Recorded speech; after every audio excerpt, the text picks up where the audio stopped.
giorni manifestazioni di stima, e vi ringrazio tantissimo da parte delle persone, sia quando incontro per strada, sia diciamo con i vari mezzi telematici. I ringraziamenti sono per il lavoro che facciamo di informazione, vi ringrazio veramente tanto. Se volete sostenerci in maniera ancora più puntuale, vi ricordo che è molto importante per noi l'iscrizione al canale. Come potete vedere dalle immagini, basta cliccare sulla campanellina, ed è importante anche il like o l'unlike, quello di YouTube, perché fa alzare l'algoritmo e ci fa aumentare la penetrazione del nostro canale. Quindi vi ringrazio, ciao e buona continuazione di settimana. Sono iniziati i lavori di sistemazione nella cruciale via del Boschetto a Sottomarina, che mette in collegamento la zona di strada Madonna Marina e viale Padova con viale Tirreno e le aree di nuova espansione urbanistica. La viabilità viene deviata lungo viale Umbria e il lungomare, mentre transenne e nastri di cantiere impediscono l'accesso delle vetture all'arteria in corso d'opera.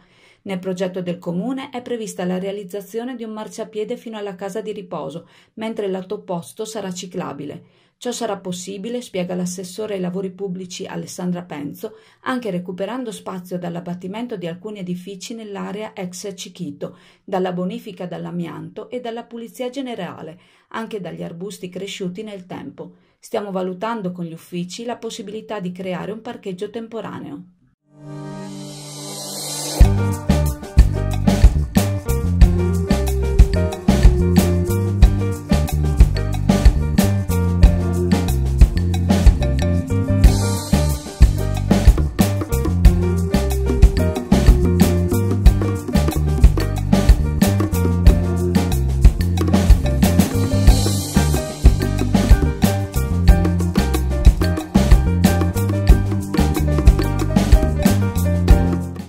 Nel perdurare dell'emergenza sanitaria e delle restrizioni governative che lo scorso sabato notte hanno chiuso per un mese i bar e i ristoranti a partire dalle ore 18 di ogni giorno, l'esecutivo guidato da Giuseppe Conte ha approvato l'emanazione di un nuovo decreto definito Ristori, il quale si prefigge lo scopo di sostenere le attività economiche destinate a subire grosse perdite dall'attuale situazione.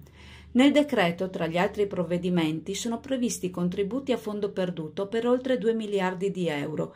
Il ministro Gualtieri ha dichiarato che i finanziamenti arriveranno alle imprese coinvolte automaticamente nel conto corrente entro il 15 novembre. I beneficiari sono stati suddivisi in categorie, in base alle quali il ristoro varia dal 100% per gelaterie, pasticcerie e bar senza cucina, al 400% per le sale da ballo, passando attraverso ristoranti e alberghi, 150%, e piscine, palestre, teatri e cinema, 200%.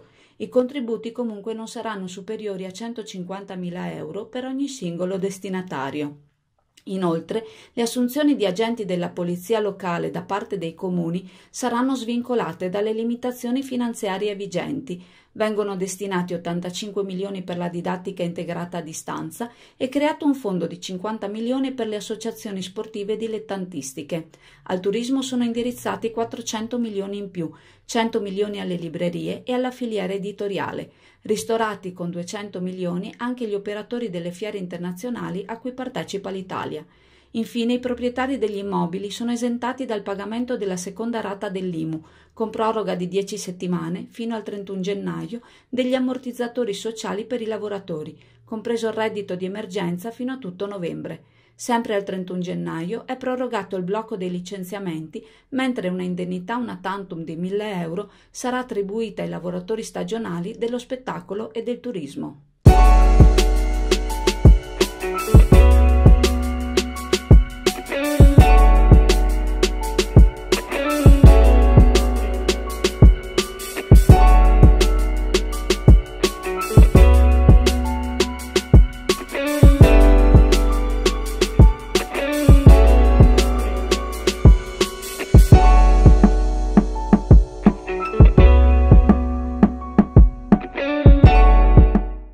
Il Partito Democratico di Chioggia boccia la decisione della Giunta Comunale a guida Movimento 5 Stelle riguardo l'ex colonia Turati, destinata a diventare una residenza per anziani.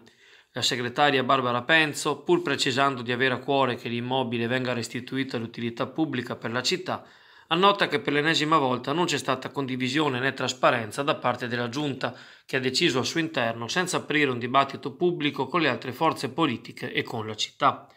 Quella della società padovana Altinia non era l'unica offerta arrivata al tavolo del comune. C'era infatti un'altra ipotesi che prevedeva la cessione dell'area per fini residenziali e commerciali.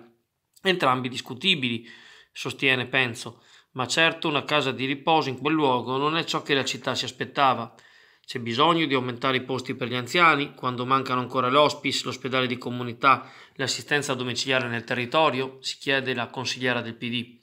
Tra le domande inevase, secondo l'esponente democratica, quelle relative alla gestione e alla partnership tra pubblico e privato, alle ricadute sull'attuale IPAB. Non ho gli elementi per dire che la decisione presa sia la più saggia, conclude Barbara Penzo, ma intenderò verificarlo anche attraverso l'accesso agli atti e coinvolgendo la Regione. Dal canto suo, il consigliere comunale e regionale Jonathan Montanariello, intervistato da Chioggia Azzurra, ribadisce la sua contrarietà al progetto. Penalizzerà le spiagge della movida giovanile, dal momento che gli anziani ospiti cercheranno tranquillità. Andavano invece completati i lavori per trasferire alla ex colonia Turati gli uffici comunali in sofferenza, dalle politiche sociali ai lavori pubblici alla polizia locale.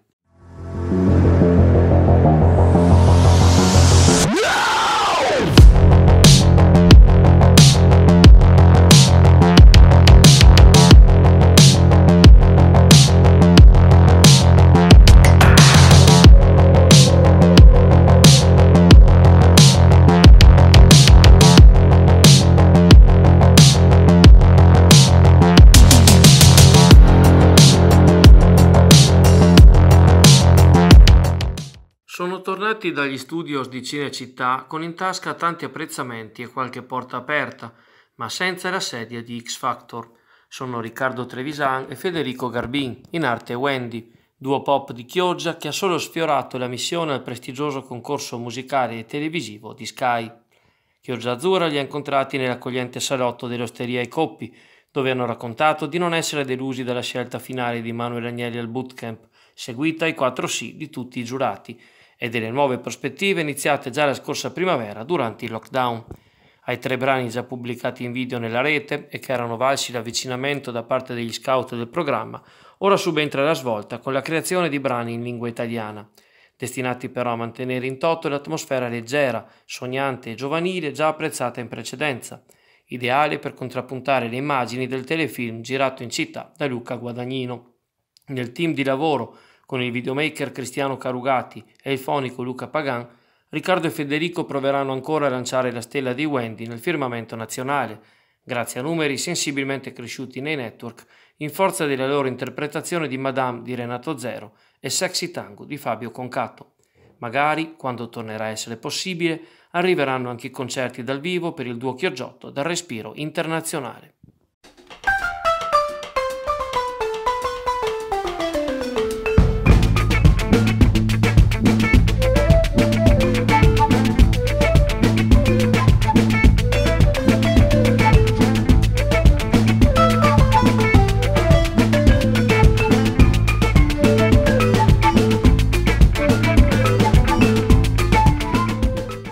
Tavoli apparecchiati a terra e partecipanti a gambe incrociate sui Masegni.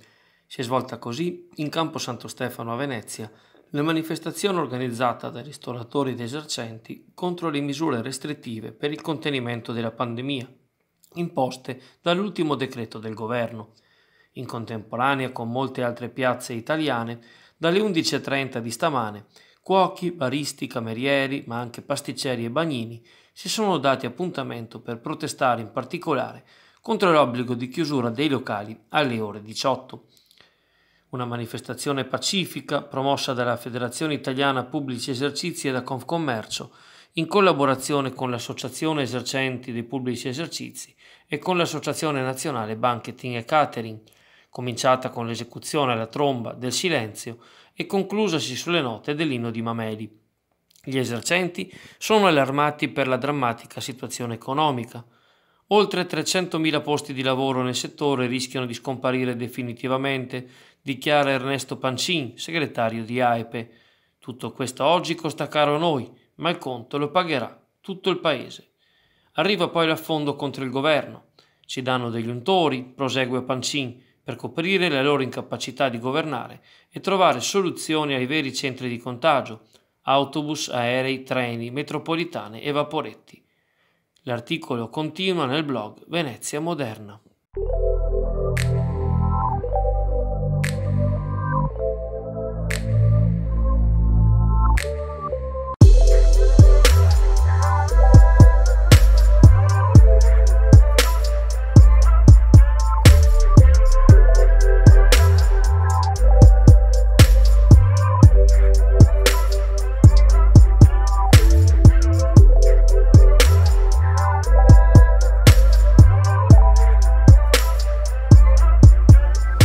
Allora, passavo qua per il bellissimo negozio che c'è della Fish & Beer, che oltre ad avere veramente prodotti di altissima qualità, c'ha anche cose sempre nuove. Io mi sono veramente stupito di questo sale marino. Siccome sapete che noi vecchietti dobbiamo stare attenti all'alimentazione, e questo è un sale iposodico, 75% di sodio in meno, ed è liquido, quindi comodissimo. E quindi per noi che di una certa età dobbiamo stare attenti all'ipertensione, ve lo consiglio, e poi potete svariare con veramente tantissimi articoli, uno meglio dell'altro.